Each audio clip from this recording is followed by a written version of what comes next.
अस्सलाम वालेकुम स्टूडेंट, सुनाए क्या हाल। अच्छा स्टूडेंट, हमने पिछले लेक्चर में पहली इक्वेशन ऑफ मोशन को देखा था। हमने उसको मैथमेटिकल तरीके से भी ड्राइव किया था और देन हमने उसको ग्राफिकल मेथड से भी ड्राइव किया था। तो आज हम बात करते हैं दूसरी इक्वेशन ऑफ मोशन के ऊपर। तो चलें स्टार्ट करते हैं। मेरा नाम जाहिद इमरान और आपका ये चैनल फिजिक्स एकेडमी। तो चलें हम देखते हैं कि दूसरी इक्वेशन ऑफ मोशन को हम कैसे ड्राइव कर सकते हैं, मैथमेटिकल मेथड से और ग्राफिकल मेथड से। लेकिन स्टूडेंट एक बात आपने याद रखनी है कि ये तमाम इक्वेशन जो तीनों हमने पढ़नी है ये उस वक्त वैलिड होंगी जब बॉडी का एक्सेलरेशन कांस्टेंट होगा। तो क्या मतलब कांस्टेंट का, कि बॉडी का एक्सेलरेशन टाइम के साथ चेंज ना हो। जब भी किसी भी ऑब्जेक्ट का, कोई भी ऑब्जेक्ट है वो मूव कर रही है, हरकत कर रही है, भाग रही है, अगर उसका एक्सेलरेशन चेंज ना हो तो उस वक्त उसकी मोशन को अगर हमने देखना है तो हम इन तीनों इक्वेशन को यूज कर सकते हैं।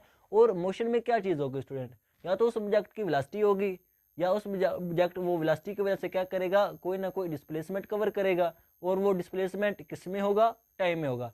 किसी टाइम में वो डिस्प्लेसमेंट कवर करेगा ना, और जब वो डिस्प्लेसमेंट कवर करेगा तो उसमें क्या आएगा, एक्सेलरेशन। अब ये जो चारों चीज़ें हैं, ये चारों चीज़ें हम फाइंड कर सकते हैं इन इक्वेशन ऑफ मोशन से, लेकिन उस वक्त जब उस ऑब्जेक्ट का एक्सेलरेशन कांस्टेंट हो। तो चले हम देखते हैं दूसरी इक्वेशन ऑफ मोशन को। तो चलें शुरू करते हैं। हम इसको पहले मैथमेटिकल मेथड से देखेंगे, देन हम देखेंगे ग्राफिकल मेथड से।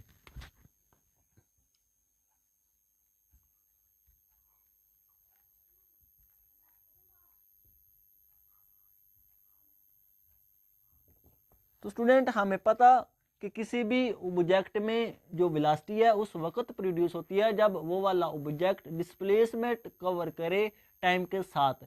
जब भी कोई ऑब्जेक्ट डिस्प्लेसमेंट कवर करेगा टाइम के साथ उसमें क्या प्रोड्यूस होगी, वेलोसिटी। किसी वेलोसिटी की वजह से तो स्टूडेंट वो डिस्प्लेसमेंट कवर करेगा ना। ऐसे तो नहीं ना कि वो रेस्ट में या फ्री बैठा हुआ है और वो उसका डिस्प्लेसमेंट भी कवर हो जाए, ऐसा तो नहीं ना होगा। डिस्प्लेसमेंट स्टूडेंट उसी वक्त कवर होता है टाइम के साथ जब उस बॉडी के पास वेलोसिटी होती है। तो फिर वेलोसिटी का हमने फार्मूला क्या देखा,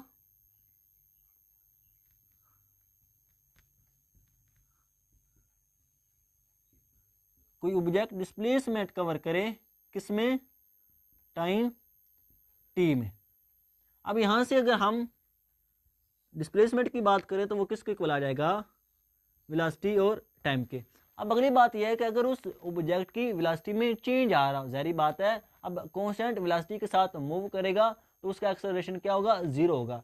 और अगर उसकी वेलोसिटी में टाइम के साथ चेंज तो आ रहा है लेकिन वो चेंज कांस्टेंट है तो उस वक्त भी उस ऑब्जेक्ट का एक्सेलरेशन क्या होता है स्टूडेंट, कांस्टेंट ही होता है। उस वक्त भी कांस्टेंट होगा। हमने पहले लेक्चर में इसके ऊपर डिटेल से बात की थी। तो क्या मतलब, अगर कोई ऑब्जेक्ट की वेलोसिटी चेंज हो रही है तो फिर हम क्या लेते हैं, एवरेज वेलोसिटी लेते हैं।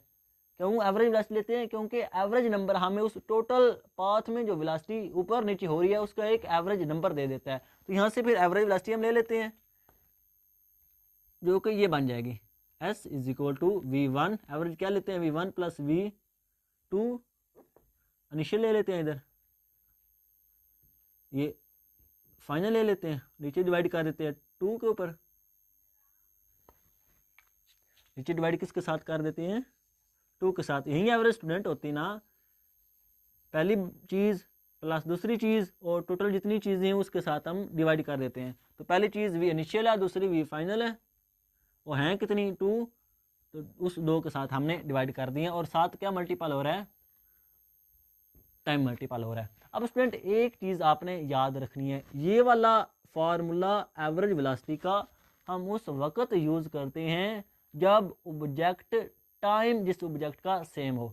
अब स्टूडेंट एक सपोज करो एक ऑब्जेक्ट है, वो मूव कर रहा है यहाँ से इस्लामाबाद की तरफ, वो यहाँ से जलालपुर भटिया से जाता है इस्लामाबाद, वो इस्लामाबाद से वापस आता है जलालपुर भटिया। इनिशियल वेलोसिटी उसकी क्या होगी, जलालपुर भटिया से इस्लामाबाद, और फाइनल वेलोसिटी क्या होगी, इस्लामाबाद से जलालपुर भटिया।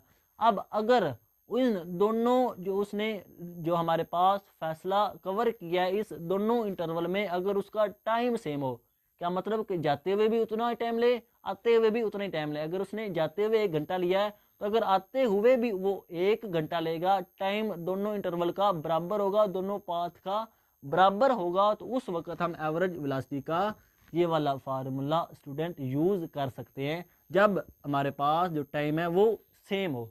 जब टाइम दोनों इंटरवल का सेम हो उस वक्त हम ये वाला फार्मूला यूज़ करते हैं। अगर टाइम में चेंज आ जाए, सपोज करो जाते हुए उसने 2 घंटे लिए हुए हैं, आते हुए उसने 5 घंटे लिए हैं, तो उस वक्त हम ये वाला वेलोसिटी का फार्मूला यूज़ नहीं कर सकते। तो ये बात आपने थोड़ी जेन में रखनी है। ये कंसेप्ट की बात थी क्योंकि ये बातें न्यूमेरिकल में यूज़ होती हैं। इधर तो मैंने आपको बता दिया, लेकिन जब हम न्यूमेरिकल करेंगे तो आपको मैं बताऊंगा कि कैसे इस बात का असल मतलब क्या था। तो स्टूडेंट ये वाला हमने वेलोसिटी का फार्मूला लगा दिया जब टाइम कांस्टेंट हो।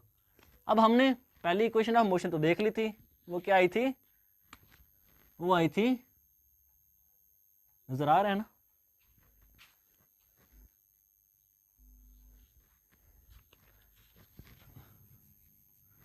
वो स्टूडेंट क्या आई थी,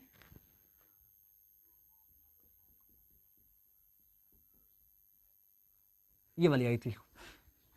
अब ये वाली वैल्यू हम उधर पुट कर देते हैं, ये वाली, तो S is equal to V I plus V final किसके इक्वल है, initial velocity plus A T का प्रोडक्ट, और नीचे क्या आ जाएगा, 2 आ जाएगा, और ये क्या साथ में टाइम है, और ये हम इस 2 को इधर ले आते हैं, तो क्या बन जाएगा, 2S is equal to 2VI plus ये इसके साथ भी मल्टीपल होगा ना टाइम स्टूडेंट, क्योंकि ये ब्रैकेट है ऐसे, जब ब्रैकेट के साथ चीज़ें मल्टीपल होती है तो वो सब के साथ होती हैं। 2 इधर आ गया, 2VI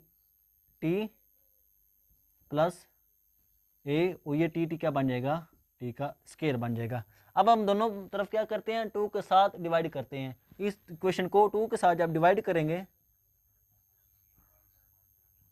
तो क्या बन जाएगी, ये एस बन जाएगा, ये क्या बन जाएगा, VIT प्लस जब 2 डिवाइड किया 1/2 AT, इसके ये इधर 2 डिवाइड किया था, ये इस 2 के साथ क्या हो जाएगा, कैंसिल हो जाएगा। तो जो फाइनल इक्वेशन हमें मिलेगी वो क्या मिलेगी, कि S is equal to VIT plus 1/2 AT का स्क्वायर। क्या मतलब कि उस ऑब्जेक्ट ने जो टाइम में टोटल डिस्प्लेसमेंट कवर किया है, अगर हम उसको फाइंड करना चाहे तो हम इस इक्वेशन से क्या कर सकते हैं, फाइंड कर सकते हैं। अब हम ये तो देखा मैथमेटिकल मेथड से, अब हम देखते हैं इसी इक्वेशन को ग्राफिकल मेथड से, कि ग्राफ की हेल्प से कैसे हम इस हमारे पास जो इक्वेशन है उसको हम फाइंड कर सकते हैं।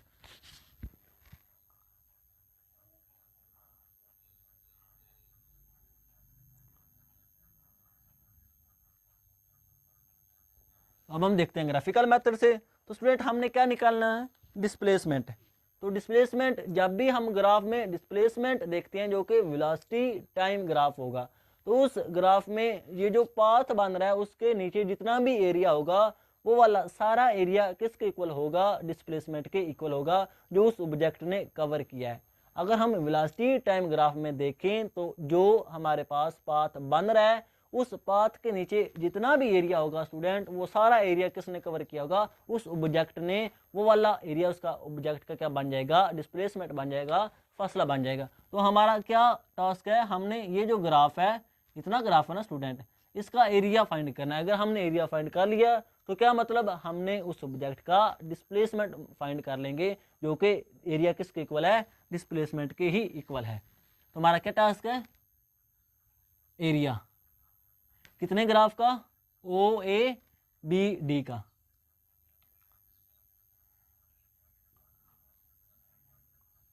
ये हमारे पास पहला पॉइंट है OA, B और D। ये जो सारा एरिया है ये किसके इक्वल हो जाएगा, डिस्प्लेसमेंट के।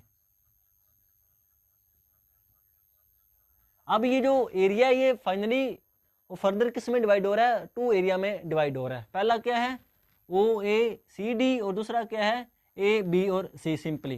तो ये एरिया किसके इक्वल हो जाएगा, OACD में,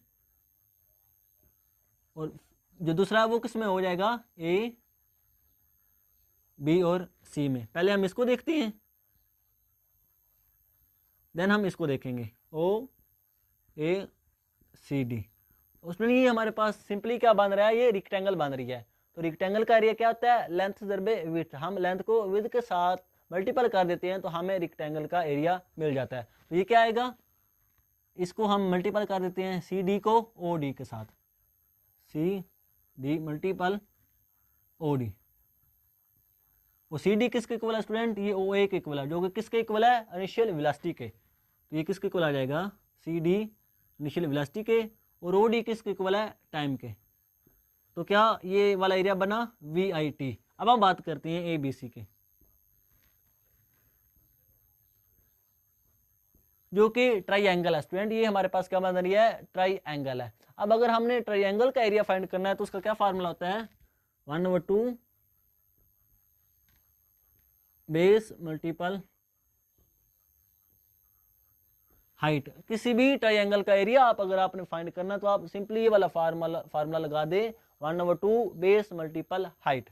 तो अब हमारे पास बेस क्या बन रही है, बेस स्टूडेंट ये वाली बन रही है ए सी, जो कि किसके इक्वल है, ओ डी के। और ओ डी किसके इक्वल था, वो स्टूडेंट सिंपली किसके इक्वल था, टाइम के इक्वल था। और हाइट क्या बन रही है स्टूडेंट, इसकी ये वाली हमारे पास यही अब ले रहे हैं ना ट्राइंगल, ये वाली, इसका तो एरिया हमने निकाल लिया, अब हम ये वाला ले रहे हैं। तो ये वाली हाइट किसके इक्वल है, बी सी के। और बी सी पिछले लेक्चर में हमने देखा था कि वो किसके इक्वल था, ए टी के इक्वल था। कैसे इक्वल था, हमने स्लोप देखी थी, हमने स्लोप देखी थी इस पाथ की, जो कि किसके इक्वल होती है, वर्टिकल जो हमारे पास एक्सिस होता है उसको डिवाइड कर देते हैं हॉरिजॉन्टल एक्सिस के साथ। तो वर्टिकल एक्सिस क्या है हमारे पास, ये वाला बी सी, और हॉरिजॉन्टल एक्सिस कौन सा था, ए सी, जो कि किसके इक्वल था, ओ डी के। और जो फर्दर किसके इक्वल था, टाइम के। तो स्लोप किसके इक्वल थी, वर्टिकल कंपोनेंट को जब हम डिवाइड करते हैं हॉरिजॉन्टल एक्सिस के साथ तो वो क्या आ जाता है, एक्सेलरेशन। क्योंकि वर्टिकल एक्सिस क्या है, वेलोसिटी, हॉरिजॉन्टल एक्सिस क्या है, टाइम। तो जब वेलोसिटी और टाइम को डिवाइड करते हैं तो वो किसके इक्वल आता है, एक्सेलरेशन के। और टाइम अगर इधर आ जाए मल्टीपल हो जाएगा तो वो किसके इक्वल हो जाएगा, बी सी के। तो इधर हम हाइट को पुट कर देते हैं बी सी, जो कि किसके इक्वल है, ए टी के। तो फाइनली क्या इक्वेशन बनी, 1/2 ए टी स्क्वायर। अब हम इन दोनों एरिया को इधर फाइंड कर देते हैं, जो कि किसके इक्वल था, बॉडी के डिस्प्लेसमेंट के। ओ ए सी डी किसके इक्वल है, इनिशियल वेलोसिटी और टाइम का मल्टीपल प्लस, और ये जो हमारे पास ए बी सी है ये किसके इक्वल है, 1/2 ए टी स्क्वायर। तो यहाँ से भी हमारे पास वही सेम इक्वेशन ड्राइव होगी। मैथमेटिकल मेथड से हमने क्या किया, उस पाथ का एरिया फाइंड कर लिया, जो कि किसके इक्वल होगा, उस ऑब्जेक्ट के डिस्प्लेसमेंट के जो उसने कवर किया है। तो ये तो हमारे पास स्टूडेंट थी दूसरी इक्वेशन ऑफ मोशन। तो आज के लिए इतना ही, इंशाल्लाह मिलेंगे अगली वीडियो में। ओके, अल्लाह हाफिज़।